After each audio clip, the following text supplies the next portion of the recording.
At the end of the last lecture, we heard a story called The Old Maid about my great aunt. In this lecture, we're going to look at that story and some others in more depth to see how storytelling works.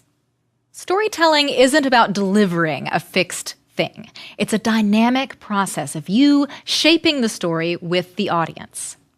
One way of looking at this process of story crafting and storytelling is through the storytelling triangle. In this lecture, we'll set up that triangle. In the next couple of lectures, we'll look at some aspects of this triangle in more depth, developing your relationship with the stories you tell, and developing your relationship with your audience. Telling a story is a three-way relationship among you and the story and the audience. We can represent this through the image of a triangle, with each of these points of teller and story and audience all connected. Now, the first idea to consider is that none of these points lies independent of the other. They're all connected. Stories are always mediated through a storyteller and exist in relation to an audience. And this is a good place to start because it lets us know a few things right off the bat. First, storytelling is about connections. Stories they exist by virtue of this connection with the audience and that connection with the teller.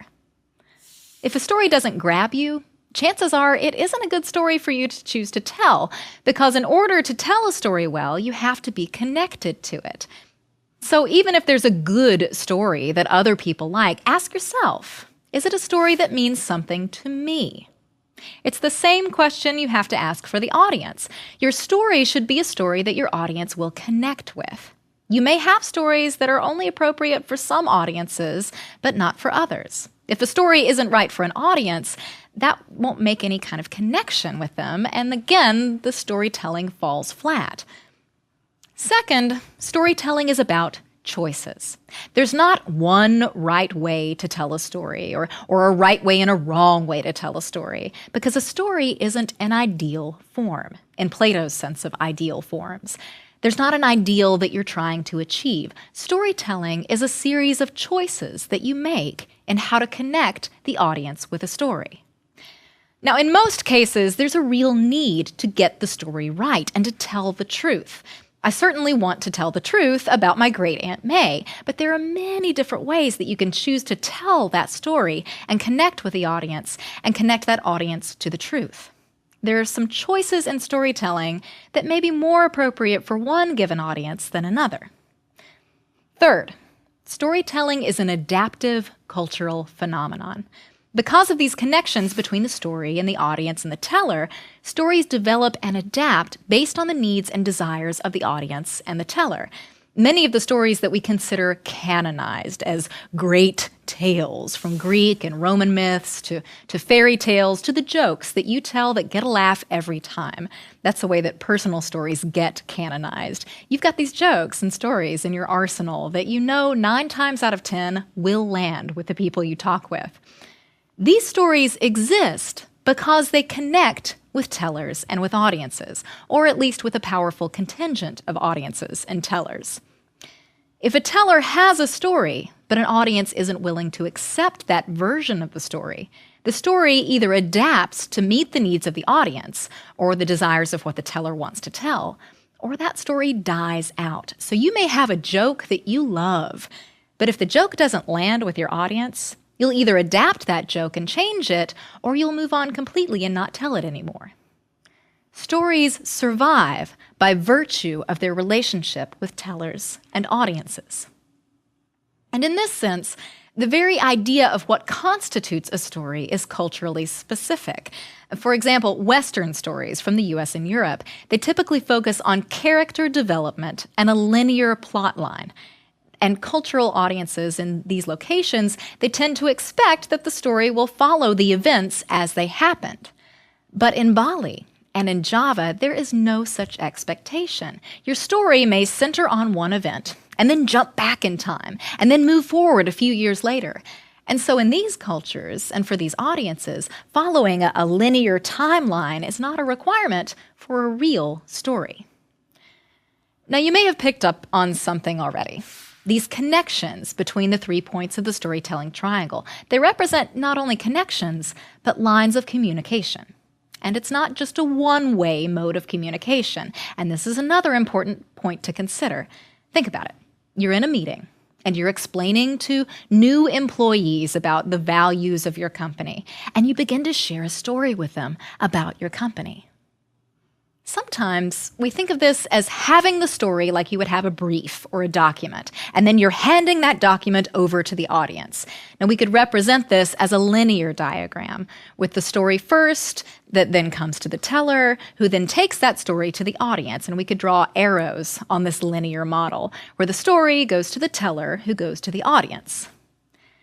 Now, this is useful to see how stories are mediated by tellers. Every story you know, whether it's an orally told story or one that's brought to you in print form, every story you know was brought to you by a storyteller.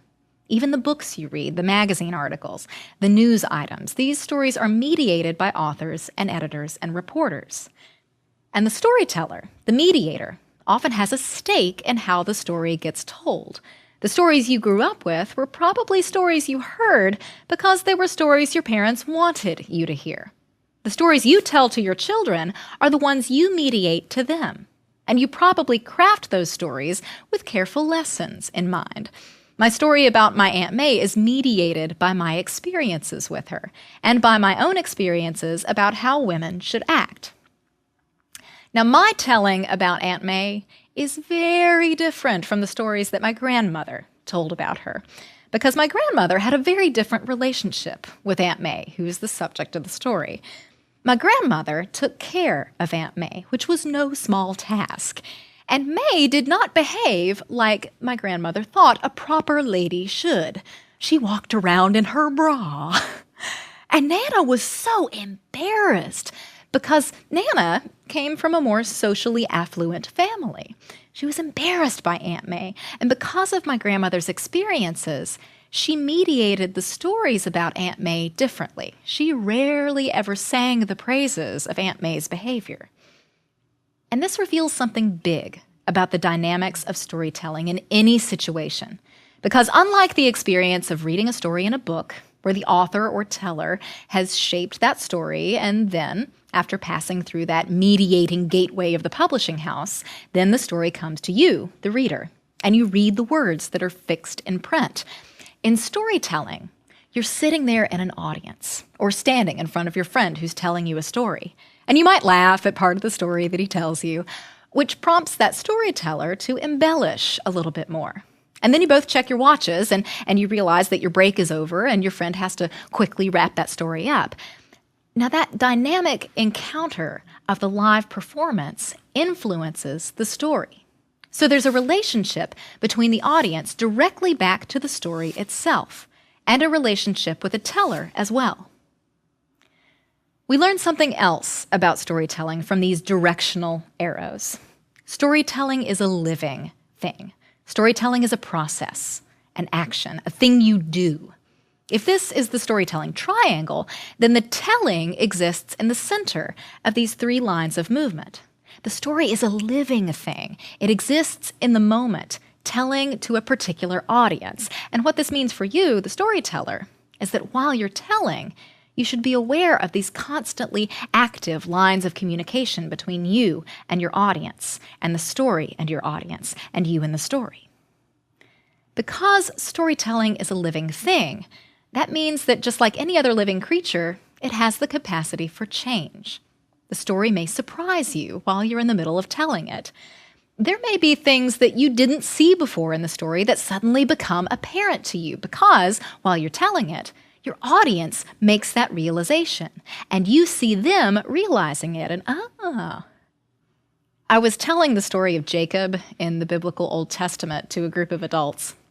And when I came to the part where Jacob, he has 2 wives who are sisters, and he loves the younger one, but he was tricked into marrying the older sister. And when the wife he loves can't bear children, she says, well, here, take my maid and have children with her. And so as I was preparing to tell that story, I was so caught up in that woman's perspective of being desperate, and then of her maid, Zilpah, of Zilpah's reaction to, what's going on? What do you mean you're giving me to him? that when I was telling that story and I came back to Jacob, I had this moment when I was telling the story when Jacob looks at this situation that's being offered to him. And when I was telling that story, I paused and the audience started to laugh. And at first I was shocked. And then I realized there's this whole other moment and perspective where Jacob just got another woman to sleep with. And so I changed the story right there and said, so she said, well, here, sleep with my maid. And Jacob said, well, okay. And he nods comically. And it brought out the humor of it that I hadn't seen before. But of course it's there. There's some nice potential for a joke about the male sex drive there. And that became a running theme then later in the story, because later in that same story, he's offered another maid. And then, of course, he says, well, okay, nodding. Because I was paying attention to what the audience was responding to, and because I gave myself permission to adapt in the moment, I was able to add in some nice humor and repetition while playing up the modern-day absurdity of the situation. Now let's look at another example of this time from another storyteller named Bill Lepp. Bill is a professional storyteller, and he mostly tells comedic stories. Now, this storytelling clip is a live recording. All of the storytelling clips you'll see in this lecture series are live, in order that you would see this living relationship between the teller and the audience.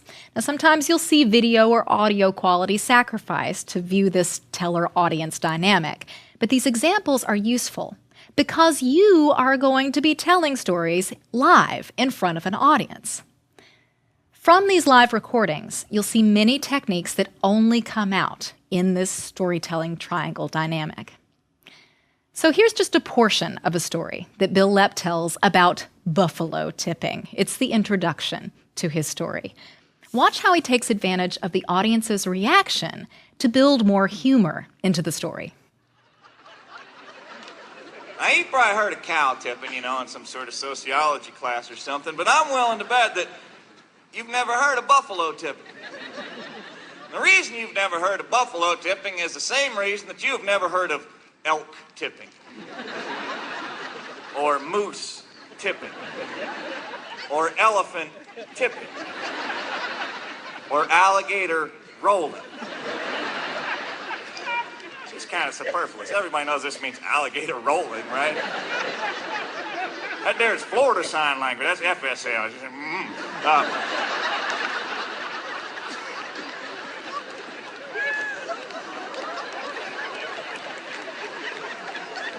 And the reason you've never heard of those things is because you ain't never been to Florida. The reason you've never heard of those things is because they are dumb ideas. Wait, stay with me. Therefore, you know that some man has tried them.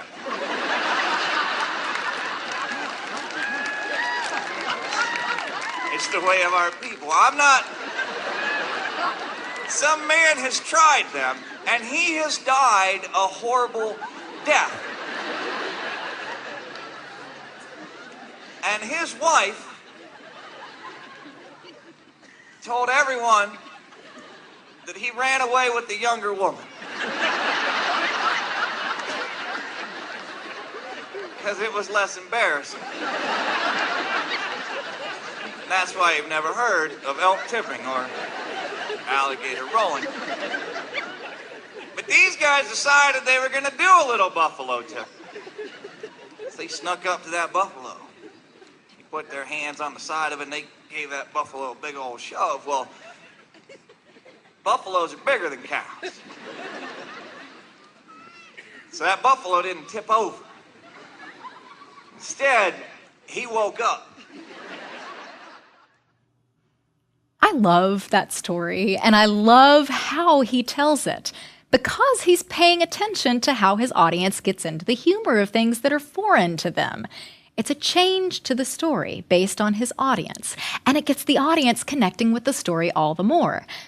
For example, as we talked about in the last lecture, you can see the additive qualities of oral storytelling. He adds on examples, and gator rolling, and elk punting, and the story rolls along with this series of and then this, and then this. And half of the humor of his timing is his facial gestures and his quick comedic timing during pauses even, and his arm movements to point out towards the tipping of various animals. And what he's doing isn't stand-up. In stand-up comedy, humor is the goal. In storytelling, humor is the vehicle for the story. Bill Lepp's introduction leads into a story that encompasses themes of friendship and childhood adventure and larger-than-life drama. And later he rounds the story out to a conclusion. So it's not stand-up, but it's wildly hilarious because he threads humor through a narrative about an event. And that narrative thread holds the audience from one moment to the next. It carries the audience along. So let's review some things that we've learned about the storytelling triangle. We know that storytelling connects a storyteller and an audience with the story. And in this process of connecting your audience with your story, there are choices you'll make that are specific to that audience and that story.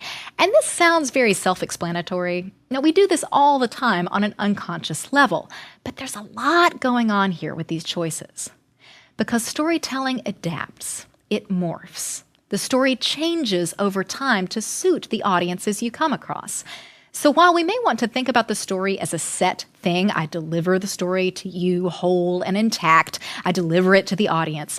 No, our stories are constantly in flux, adapting from situation to situation. And what this triangle image gives us is a visual sense of the living, ongoing nature of storytelling.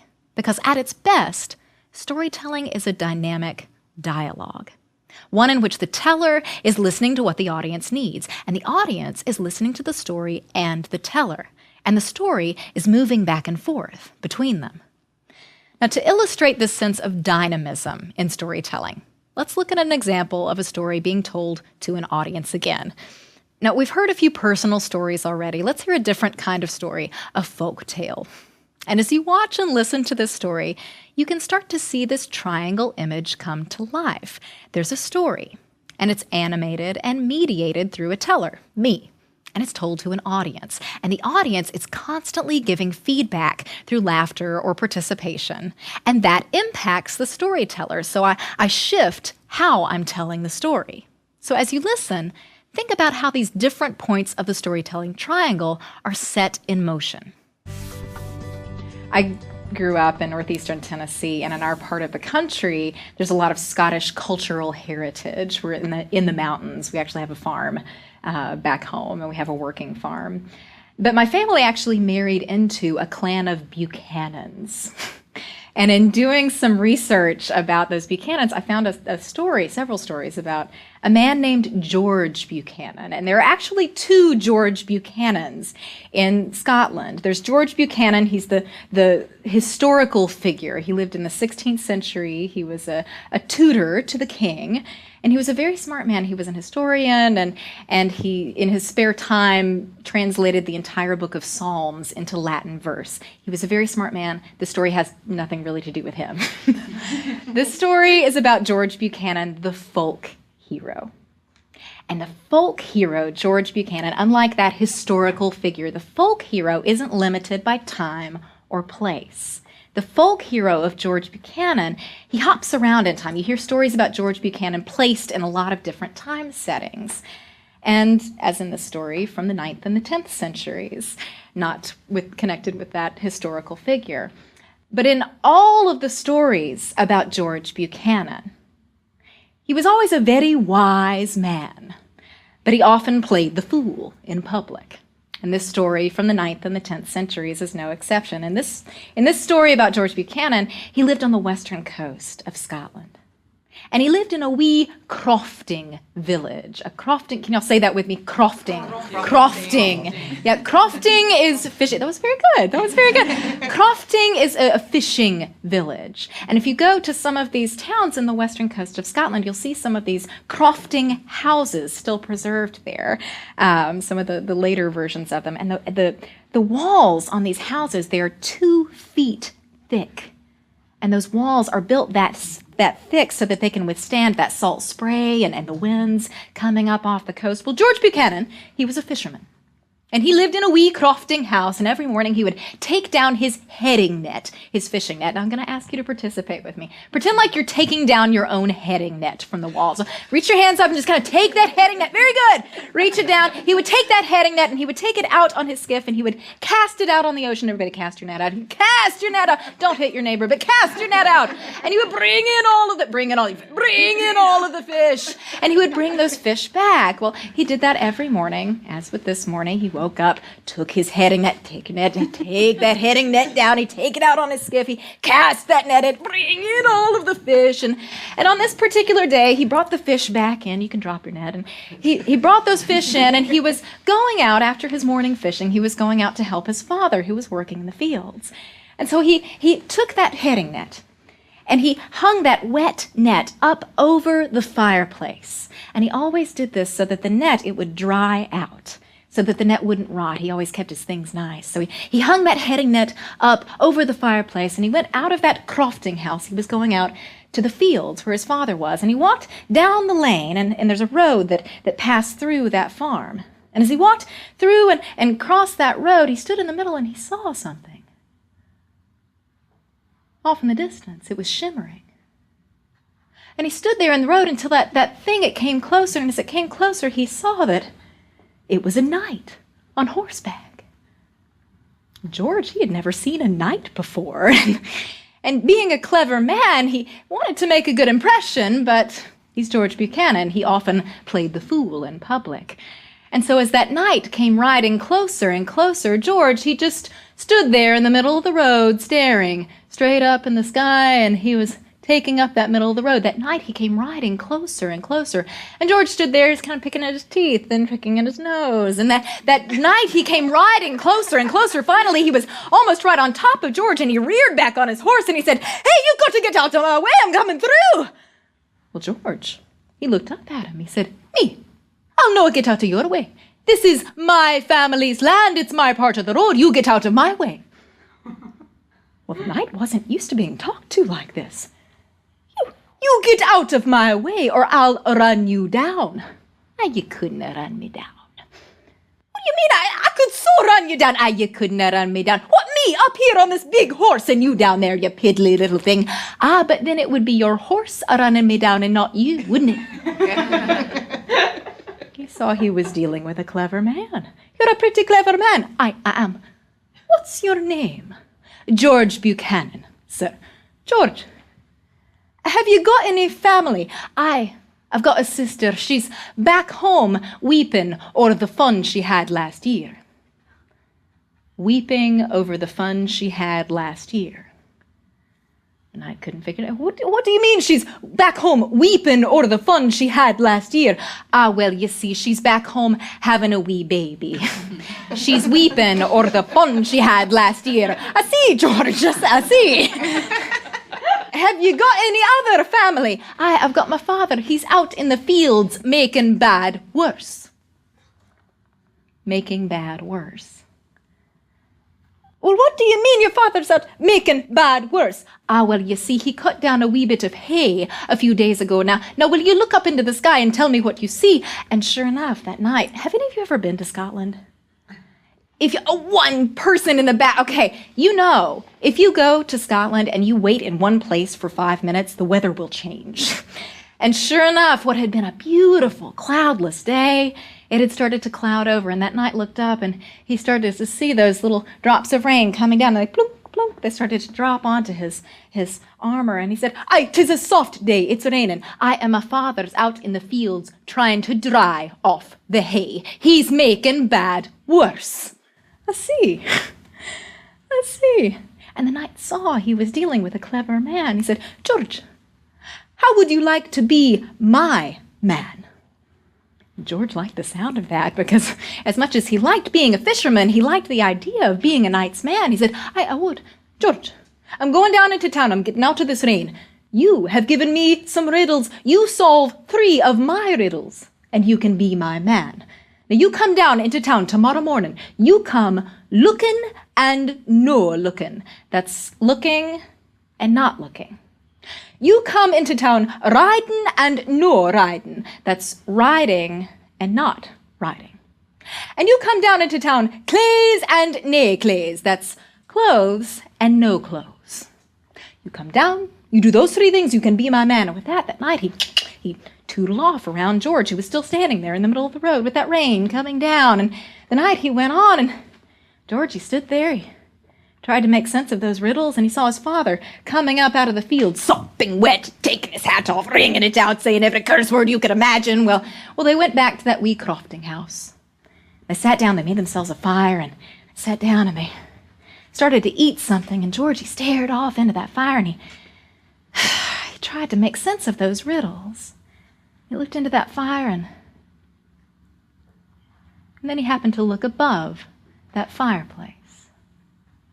And what do you think he saw? That heading net that he had hung up to dry. And he had his idea. Good night, Father. Tomorrow I'm off to be a knight's man. And with that, he went over to his bed, he went to sleep, and he woke up bright and early the next morning.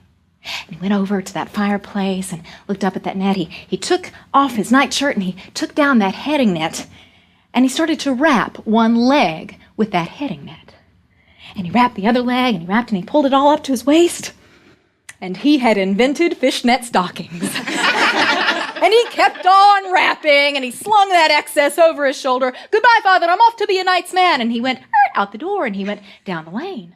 And as he was passing out of his father's property, he passed by the goat shed. And he picked up his father's best goat by the scruff of the neck, and he kept on walking. And he walked until he got closer into town, where he could start to see those houses that were on the outskirts of town. And as he saw those houses, he took that goat, and he took one leg, and he slung one leg over that goat, and he left the other leg on the ground. And he gave that goat a good lick. And he started walking, a-lollop, a-lollop, a-lollop, a-lollop, a-lollop, a-lollop, down the road. And he kept on going, and the people in those houses tried to make sense of what they saw as they woke up and saw this man half on a goat and half on, wearing nothing, and I mean nothing but a heading net. And they saw him as he walked by, and that George, he got closer up to that alehouse where the knight was staying, and he saw that knight starting to come out of that alehouse. And as he did, he kept on going on that goat, but he started to turn sideways. A-lollop, a-lollop, a-lollop, a-lollop, a-lollop, a-lollop, down the road. And that knight, he tried to make sense of what he saw. He saw a man half on and half off a goat. He was riding, and he was nor riding. He was turned profile, so he was looking, but he was nor looking. And he was wearing nothing, and I mean nothing, but a heading net. He was clays, and he was nae clays. George, you've solved my riddles. George looked up at him. I'm a pretty clever man.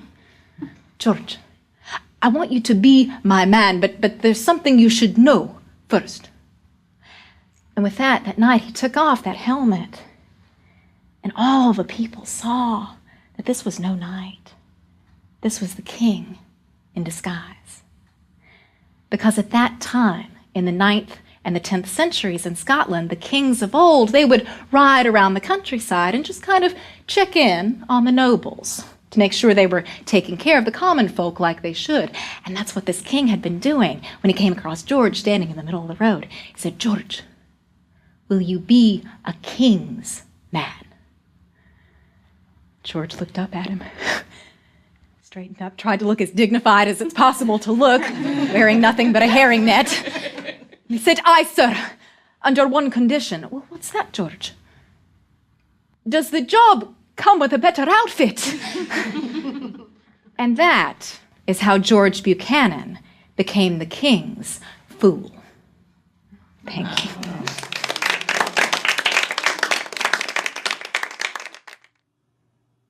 On the outside, you see a storyteller telling a story.